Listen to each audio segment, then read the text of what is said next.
You're listening to the Real Estate Runway podcast, powered by Quattro Capital, where we are all about alternative business and investment strategies to help you amplify life and maximize wealth.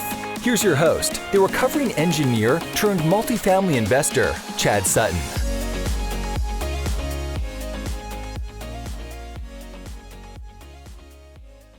All right, Real Estate Runway family. Today we have two very special guests, friends of mine, Brian and Jana Truman. They are part of the SVN team. They own the shop here in Nashville, known as the Accel Group, highly sought after brokerage group who's been courted by many brokerages and finally made part of the SVN team. We're going to talk with them a little bit about their story because it's really super interesting. It involves Grant Cardone. It involves business brokerage. It involves being an art dealer and an appraiser. So many things that we're going to get into there. But then we're going to let them talk about what are they seeing in the real estate market? Are we likely to see a massive recession and correction of real estate values? And just what does the future hold? What lessons can we take from today and apply to our investing portfolios? So before we get into that, if you like this episode, please subscribe to us on YouTube or leave us a 5-star review on Apple Podcasts. You can just scroll right on down, do that, leave us a thoughtful comment. That's how we grow the show and reach more people just like you. So super appreciate you for doing that. If you want to reach out to be on the show, hit us at thequattroway.com/podcast. And if you'd like to reach out to us, podcast@thequattroway.com. We'd love to hear from you or just leave a comment. We read all of them and you never know. If you have a question, it might be featured on the show. So that being said, we are on all the socials. Visit us at thequattroway.com to get those or hit us at Team Quattro Capital. One word, no special characters on all the socials. Without further ado, let's get right into the episode. Here we go, my friends. All right. Real Estate Runway family, welcome to another episode of the Real Estate Runway podcast. And I have the very special pleasure to welcome two of my dear friends, Jana and Brian Truman, to the show. We have been friends a long time. We were actually just reminiscing about how they're like, hey, we knew you back when. And so maybe we get into some stories about that. But yes, Brian and Jana were some of the first people in the real estate industry that I crossed paths with when I became a, quote, serious real estate investor, and we've stayed friends for a long time. Brian and Jana, welcome to the show. How are y'all doing this afternoon? Beautiful Nashville afternoon. Welcome. Beautiful weather. It's 80 degrees outside, sunny. What's not to like about this kind of a day? That's right. The only thing I don't like is I love you guys, but I'd much rather be on the golf course right now on a day like this. Yeah, we agree with that. We're a sorry substitute for golf, I guess. We're not going to argue with you there. Fair. Yeah, so you having us on. Yeah, I'm glad you guys are here. And this has been a long time in the making. I think we scheduled this 4 months ago or something like that. So it's great to finally get on the phone with you. What I want to do first is just tell us a little bit about your brokerage and what you guys do in the space. And I'd love to hear a little bit about that's how you came into starting that and what your backgrounds are before we get into the meat of today's show, which is really what in the world is going on in the real estate market, and are we in a real estate crisis or a debt crisis? We're going to touch all those things today. But anyway, let's talk about you two first. Sure. So every hero has an origin story, right? So that's our claim to fame is both of us were very involved in community activism, and Brian actually has, and I don't know if you even know this, Chad, but you might know this. He was an elected official. He was a city commissioner in one of the areas that we live, multiple terms commissioner. And because of that, both he and I, because I was also involved highly in the community, we had a lot of strong background in zoning and codes because of our involvement within the city, and especially with building standards, et cetera. That's something that Brian really had a strong background in. So I don't want to set the stage for you for that. My first gig in real estate, per se, you have to know that my first career, I was a commercial artist. I was a graphic designer and I was an art director. And so I have a degree in advertising and a degree in graphic design. So for 17 years, that was my gig. And I made really good money working for myself or working for others as an art director. And I knew I wanted to create wealth, but I knew that I would not do that working in a $1 per hour job. And I knew I would not be able to, I didn't want to manage other artists, but I wanted to learn how to start my own business. And unfortunately, I didn't want to go back to school to do it. And so I put it out in the universe and basically asked God to help me put something in my path that I can learn how to start a business. And a friend of mine was getting ready to start his first company as a commercial real estate appraiser. And you know that being a financial analyst goes really well with being a professional artist. Those are usually go right hand in hand, right? Clearly. No. So I thought he was crazy, but he was like, "No, Jan, I know you're really analytical." And I'm like, "You're not wrong." And he goes, "Yeah, but I think you're in the wrong profession." I'm like, "I'm one words. I do think I can do this. I've been doing it for a long time." And he goes, "I know. Why don't you try doing the commercial real estate appraising?" So got into it, got all the way, had worked for 3.5 years and said, "Just kill me now." When I realized I was going to be a cubicle jockey writing a 75-page math report, rinse, repeat for the rest of my life, I went, nope. Timeout number 1, not going to do that. Brian had been in corporate America and he had a side hustle doing business brokerage. And when I realized that I loved everything about commercial real estate, except for writing that really boring report, I switched and had my main hustle become business brokerage and commercial real estate. So then we transferred ownership of that and signed a non-compete and a confidentiality agreement. And I became a commercial realtor just 100%. That was my main gig.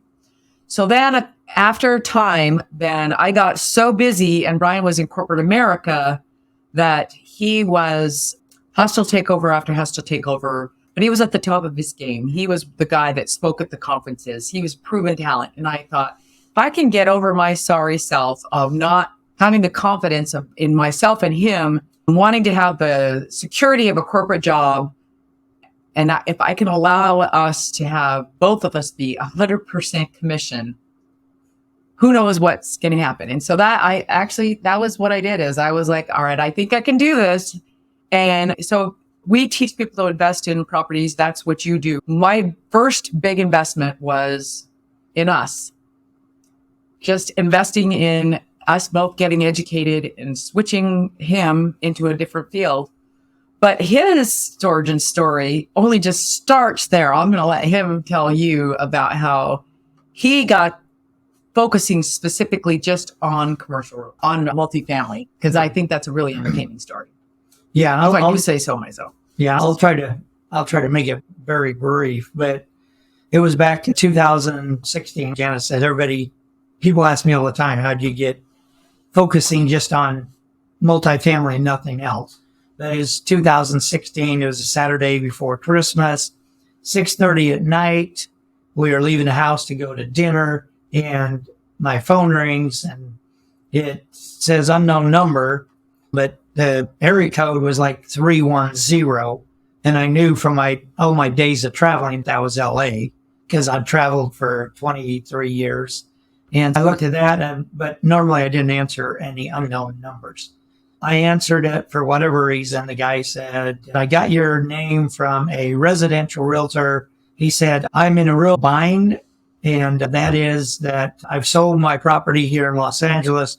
I want to buy multifamily in Nashville, but I only have until midnight tonight to identify my 3 properties for my 1031 exchange. And remember, this is 6:30 at night on a Saturday. The day before Christmas. Yeah. And so I basically said to him, I was like, yeah, you're in a real pickle there. So I said, but give me 30 minutes. And so I remembered, because I had only had my license like 3 weeks.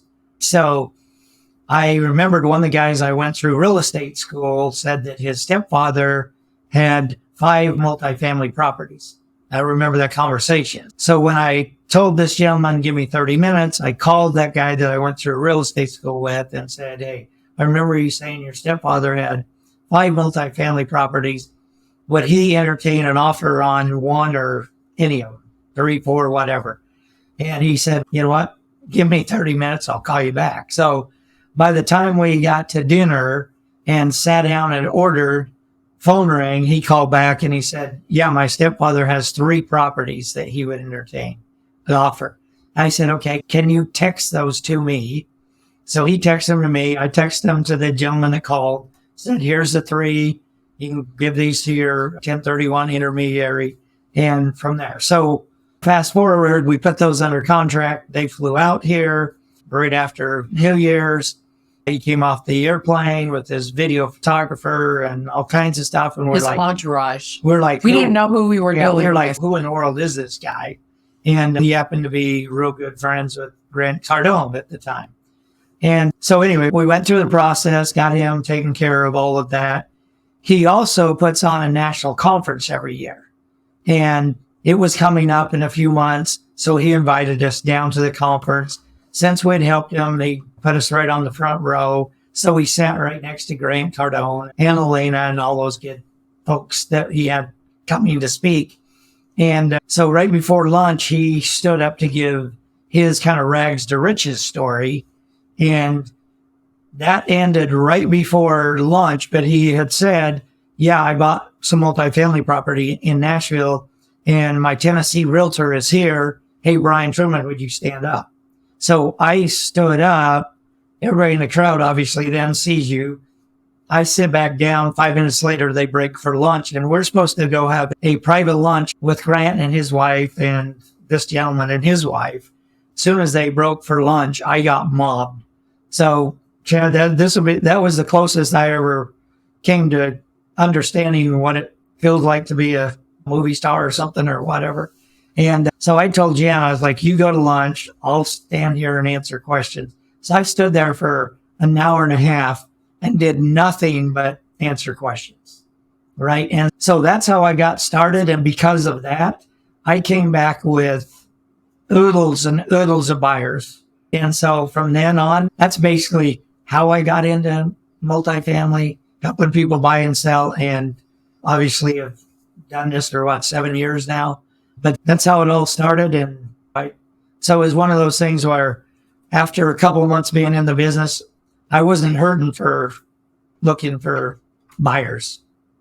I had plenty of them now. So the fun part is that now we have a brokerage that he has his specialty, but we cover all of the segments. So when you hear the term full service brokerage, that actually refers to us in that everybody that works for us has a primary and a secondary specialty. So office, industrial, retail, multifamily, land, hospitality, investment. So all of those, there's somebody who is a specialist for our company that works with us. So you hear a lot of talking about teams, right? I feel like we're not only full service, but we are the true team concept for our whole company, meaning somebody goes on vacation, somebody steps in, covers them while they're gone, goes and does their showings, meets with any inspectors, anything else. And it's not required that person pay somebody to cover them while they're gone. We're a true team. We have our team meetings every Monday. We do training, at least 30 minutes to 45 minutes of training every week for our agents. And I tell our agents all the time, you guys know a lot more about real estate than you realize that you give yourself credit for. So a year ago, actually it's a year ago in just a couple of weeks, we affiliated with the national brand, which is SVN. It was originally Sperry Van Ness, but now it's just SVN. And that means that there's over 190 offices nationwide with over 1,900 agents nationwide. So we can do deals across state lines and do those regularly. SVN has a couple of unique claims to fame in that they're one of the only commercial brokerages that when we list properties, we actually share commission on the buy side. And for your listeners, if somebody's coming from the residential world, that may feel weird because you're used to in the residential world that both sides share commission, but in the commercial world, that's actually not the case. So essentially, when you hire us, you're hiring everybody else as well, because we're actually helping them. We're marketing to everyone. And in fact, SBN has more marketing channels and a wider marketing distribution than any other commercial brokerage in the United States. So remember what I talked about was my original background, then that's important. So now you have me where if you're going to hire someone to represent your property, you have somebody who's an actual professional marketer with a background in valuation, with both of us understanding real estate and in the context of business, who are expert negotiators and who are specialists in their given fields. So I think turns out that you think maybe like God had something to do with that word. So we feel like we're unique, like you were saying earlier, Chad, in that we feel like our brokerage is a little different than any other brokerage here in Nashville at all. So we claim that we're weird, and we're okay with that. As long as you own it. We own it. We own our weirdness. I love that. And every time I hear that story about the whole going from business brokerage, and Jana, I hadn't heard your half of it. So it was great to hear your early days as from the art side and then as the appraiser. But that is a potent mix, y'all. Understanding zoning, understanding appraisals, having the analytics for that. And what they didn't tell you, because they're super humble, is although they chose SVN, there were several other big brokerages who were chasing them as well.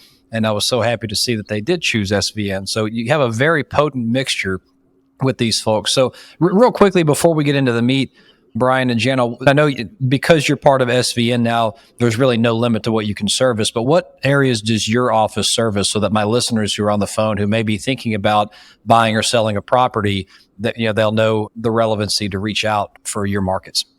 Yeah. If I can back up one last second, Chad, is that you're correct in the two of us. I tell everybody that Jana's our secret sauce, right? And it's because of her evaluation background. So I think when we're up against our competitors for a listing, there's a couple of things that stand out.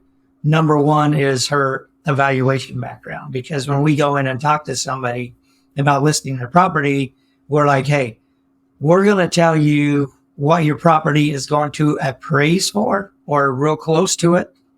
And we're not here as a brokerage to give you a pie in the sky number just to get your listing, because we don't list properties, we sell them. It's a big difference between those two. And we're like, hey, 95% of people are going to have to get a loan, which means they're going to have to get an appraisal. So we're going to let you know what that property is going to appraise for. And I think we've only, in all the time when we went head to head with somebody, I think we've lost one listing. That's it. And then fast forward to adding SVN and the fact that we share commission. And SVN has proven that by sharing commission, because you have the wider distribution channels, that we can get 9.6% higher price for somebody that's selling their property because of that fact. So anyway, just to add those two in there. And now what was Chad's question?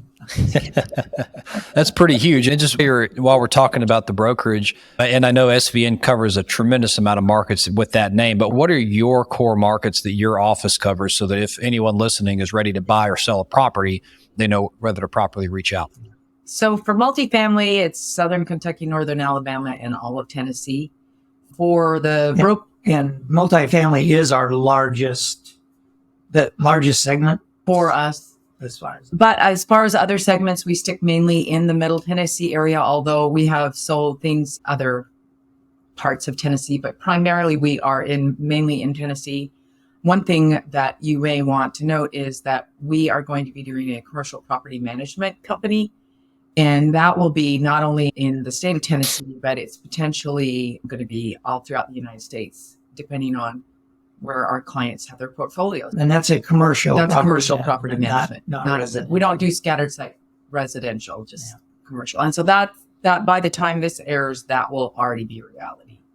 Fantastic. So it's imminent at this point. It's imminent. Yeah. It's coming. I think we do quite a bit of landlord and tenant representation too. You're talking about some of the stronger maybe segments that we're known for. That's one of them, is helping landlords and tenants find, especially on the landlord side, helping them find those credit rated tenants that are going to increase their NOI value on their property and all that stuff. But they go really well together, because you have people who are investors, we call investment services, and then there is what is called occupation services. So people who buy the buildings, they need to have tenants, right? But they're not occupying those buildings. So they're buying cash flow. So you're using money to make money. And over here on the occupation services, they are renting the buildings that the investors are, but they're primarily looking for something that they want to occupy, whether they're owning it or whether they're leasing it. So they go hand in hand because the investors want the tenants. They want the money to be able to do that. On the commercials, it's a good play back and forth. And folks, this is the Real Estate Runway Show. I know we talk a lot about residential and self-storage and we talk a lot about unit-based real estate and sometimes land. What Jan is referring to is really more on the triple net lease or the commercial side. You don't just hire a property manager to go turn over your tenants because these are like 3, 5, 10-year leases, right? It's a big effort to match the right tenant to the right commercial space. And that's what she's talking about. That's occupation services. Whereas, of course, what we do on the buy side of acquisitions, that's an investment service. So I'm sure we'll get into that. And I'd love to pivot with that context, Brian and Jana. It's April 2023 when we're recording this. We've just endured a strenuous 3 years of a COVID pandemic, a supply chain and inflation explosion, an interest rate, and I'm going through 2020, 2021, and then now an interest rate, biggest hike since the 1970s. So there's some interesting things going on in the world today. And I think your group, you have a unique perspective of seeing not just multifamily, not just single family, not just commercial. You see it all. So I'd love to just open the floor and say, what are you seeing out there today? Is the world ending as we know it? What's going on in your eyes? Yeah, that's a great question. But I would say, too bad we're not interviewing you, Chad Sutton, because I've interviewed Chad a few times for some of one of the groups that I facilitate for. And I think Chad has great knowledge as far as the whole banking and money and all those good things. But yeah, I think what we're seeing, and Jana can speak to probably this even more than I can, we're seeing a lot of banks pull back on their lending. And it really, what I'm seeing anyway, it doesn't matter what segment necessarily that is. I have a local lender here in town that, like last year, they're probably the lender on at least 13 deals, the multifamily deals I did last year. And this year, they won't touch multifamily. And they won't touch other segments. All they want is investor that's going to occupy that building. Then they're all about that. But other than that, there's just a lot of lenders that are really... The spigot has turned off. Yeah, as far as lending wise. Now, it hasn't turned off as far as people wanting to still purchase commercial real estate. That hasn't. In fact, January, it seemed like the spigot turned back on as far as people wanting to purchase. It's just a lot tougher to find the lending right now in this market. So what ended up happening is we had a little bit of a gap for where I would call it a skid or whatever. When banking shut down, that was the signal to the cash investors. When Warren Buffett says everybody else is getting out, that's when you get in. So you look at where is the opportunity, and that we're seeing in commercial real estate that we're still now dealing with a lot of buyers, but they have alternative lending sources, or they are using cash, or are being very creative. A lot of them are doing loan assumptions. So the properties that are able to turn, they're actually going in and buying properties where they can assume the loan. And even if there's a prepayment penalty, they are willing to pay that so that they can basically enjoy the benefits of the lower interest rate. So that's fun. Yeah, adding on to that, I think it's interesting because somebody like Chad Sutton that's been investing for a while, you guys really haven't went anywhere. It's just the deal has to make sense for you to do it, right? That type of deal. But you had maybe the first time investor that had just bought their first property. They now see the interest rates and this has scared them. So they moved off to the sideline. Those folks that were on the sideline during the pandemic and they just hoarded cash for the last couple of years. It's interesting because now they're seeing people move to the sideline. So they're like, hey, we're going to get in, even though the interest rates are where they are. But it's because they have a lot of cash. So. But something that I think is really interesting, I thought, going back, I thought that I was going to see more default because of CNBC loans, et cetera. And actually what I'm finding, as I'm talking to to the lenders who are seeing some, like with defeasance or something like that, where they're seeing some problems come up, but the banks are in a different position they learned from 2007 and 2008. So they're going a lot slower with those folks as far as trying to foreclose. So what that means is a lot of those buyers were thinking, okay, we're going to come in and we're going to scoop in and we're going to take that, where the banks are slow stepping that. Now that might happen more third or fourth quarter of 2023 if they don't get the cash strapped seller or the cash strapped owner of those buildings where they bought and they had razor thin margins and with a variable rate. And now they're in a world of hurt. So we're watching very carefully to see what's going to happen with those folks and to see if there's going to be any opportunity for our buyers to be able to come in and scoop and get those properties. But it's not as much as you would think. And part of that, in particular with Middle Tennessee, is the vacancy rates on the segments that, besides commercial, the multifamily, retail, and industrial mainly are the two that have had almost no hiccup. And in fact, vacancy rates for retail. So if you've got your owner goggles on and you're owning a retail property here in Middle Tennessee, or actually pretty much in any part of the state, they're sitting pretty because rents are still climbing because vacancy rates are so low. And they have a pipeline deficit and a growing demand. So unless they have a trigger event, it doesn't make sense for them to sell, right? Because they can pick and choose who they want to have come in. And we obviously can help them be very granular in their demographics and their tenant mix. But on the industrial, we have a huge pent-up demand for light industrial in the greater Nashville area. Their industrial vacancy is like 2.8%, and that's the lowest across the entire country. Yeah. They're coming, and retail is not far behind that.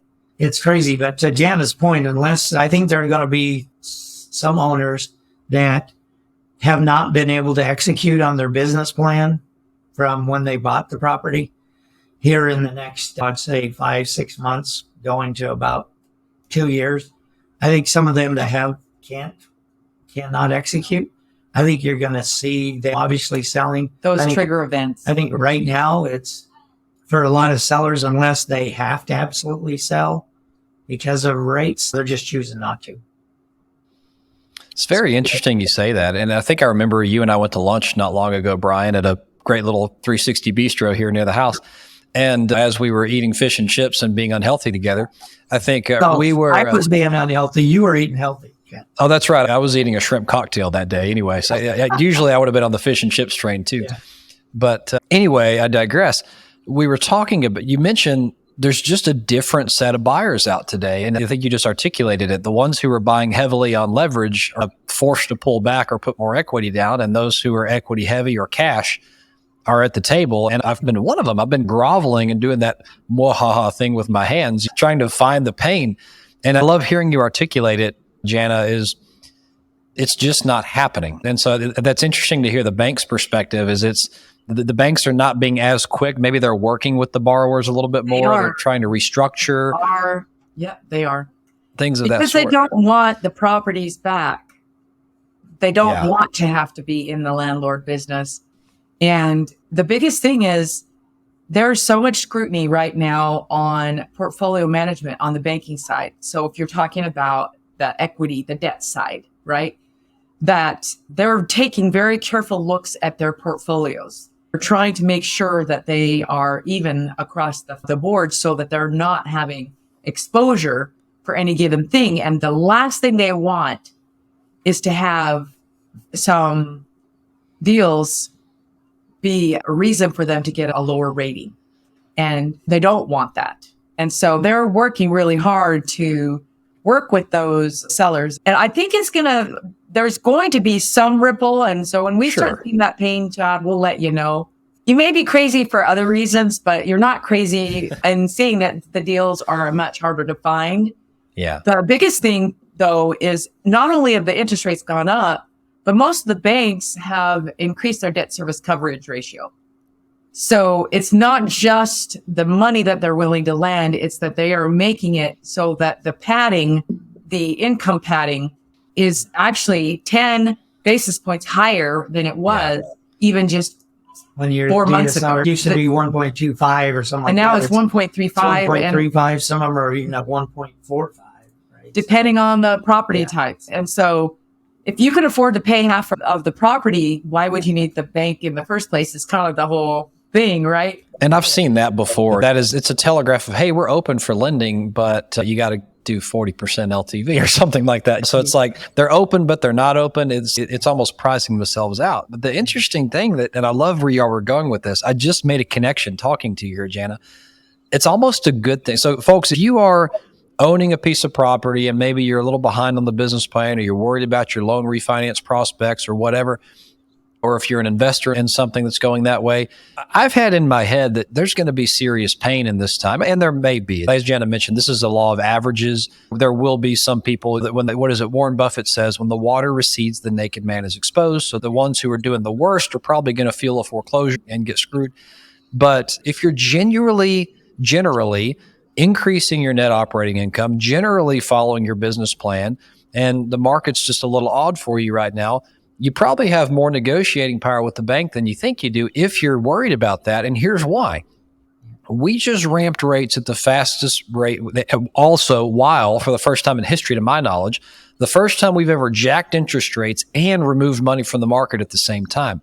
We started to see cracks in the ice of the banking system. And what did we do? We stopped, right? And they reversed some of that and put money back into the system to back up the bank failures. Since the bank failures just happened, you go back to the great financial crisis when 2006, 2007, 2008 were happening before it got real bad, when Lehman Brothers failed and all that kind of stuff. I think it was actually 2008 when they failed. Mm-hmm. But the foreclosures had already started to happen. The mass defaults had already started to happen. We hadn't had a bank failure. We weren't worried about bank balance sheets. No bank right now wants to have an asset or a balance sheet full of failed loans. That you just made the golden connection, Jana. And unfortunately, now I think I see that we're not going to really see a massive depression in real estate that I get to sweep up. Sorry, I have to tell you that. But no, you were licking your chops, but I was licking my chops. But I think what you're saying is we are going to see some decompression in prices. It's happening. If you have to sell now, it's already happening.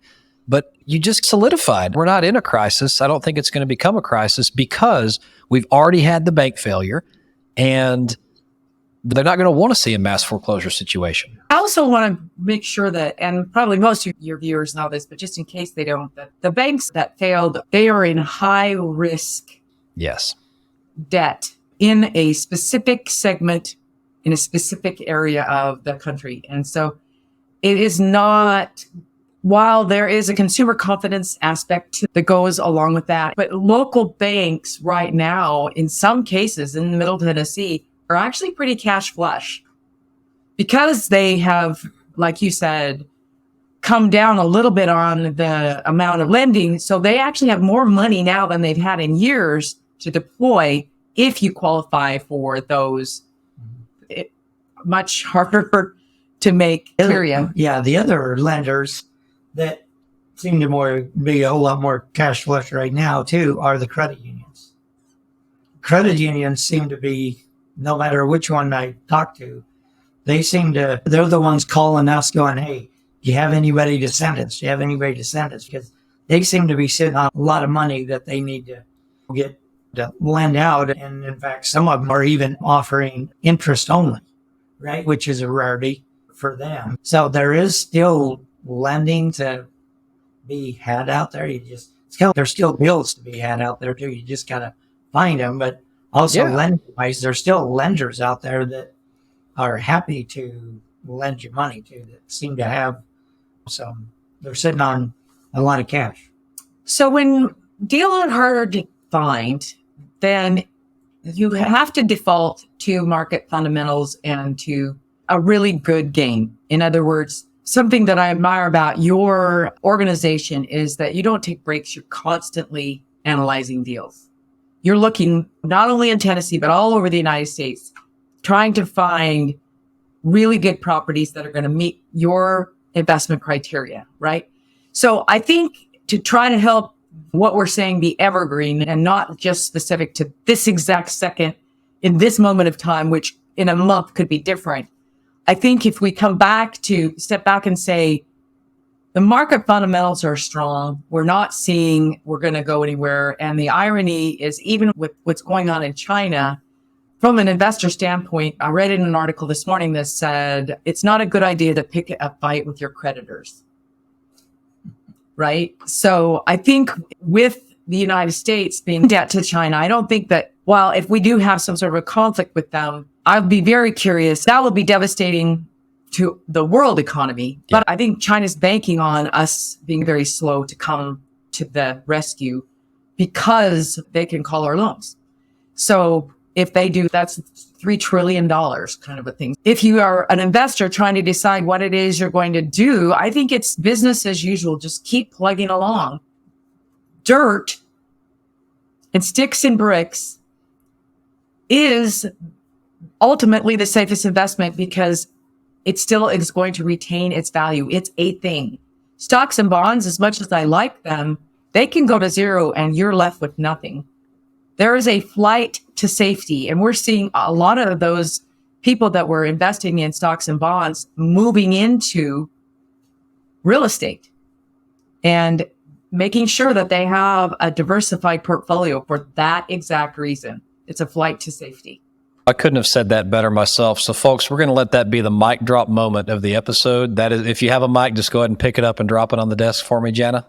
And, boom. Boom. That is amazing said. And folks, fundamentals, don't stop playing. And I think Dr. Peter Linneman says it best, one of our favorite economists. If you have courage and capital in the times when others don't, that's where you make your wealth. That's where you make the most money. The most millionaires and billionaires were made during the great financial crisis. Mm-hmm. That's exactly right. Downturns are, you just have to be prepared and ready. And if you're not, don't play in it because you don't want to get exposed. But get hooked up with somebody like Chad who knows the market, who is already in it, who's doing those fundamentals on a consistent basis over time. So the other caveat is listen to brokers who know what they're doing. Make sure that you are dealing with, whether it's us or someone else, that somebody who is truly going to look out for you and for your portfolio management and your plan as a long-term goal, who understands banking, who understands the market, and who understands your goals all in combination to make sure that we are going to help you get to where it is that you want to go in spite of the ebbs and flows and the currents, and help you look out for all the reefs and the rocks. Before we end the episode, we could do this all day. Like, this is just a fantastic conversation. So thank you for coming on and sharing your expertise. But how can the listeners get in touch with you should they want to reach out for occupancy services or, brokerage or whatever else along the way? Our website is accelcre.com. And I'm Jana Truman, and my email is literally jana.truman@svn.com. And Brian is brian.truman@svn.com. We are here to help you. If you're looking to relocate your business or find space or expand your business in the Middle Tennessee area, we are happy and have a full team to be able to help you do that. And if you are looking for investments, we have a full team of brokers who are waiting and willing and ready and knowledgeable enough to help you go through the gauntlet that is the current market. And on that website, Jana, just listed, we do 2 learning series. We love to provide education. So if you're looking to just want to get education about real estate, and that we have 2 free, that's the best thing about it. It is free education twice a month as well. All right, everyone. That has been another episode of the Real Estate Runway podcast. Thanks to Brian and Jana for spending so much time talking with us about what they're seeing in the market. And folks, if you take nothing else away from this show, if you have courage and capital when others don't, if you have the ability to invest with cash while lenders are backing up, and if you have the ability to see that, wow, the real estate market is not crumbling, it's going to be okay, you're going to make a lot of money right now, okay? So If you liked what you heard, please leave us that 5-star review and thoughtful comment, or subscribe to us on YouTube at Real Estate Runway. Those ratings are worth their weight in gold and the only way to spread the show to more people just like you. So thank you for that in advance. If you want to hit us on social media, Team Quattro Capital, one word, no special characters. And if you want to email us and tell us what you want to hear about on the show, or just say hi, podcast@thequattroway.com.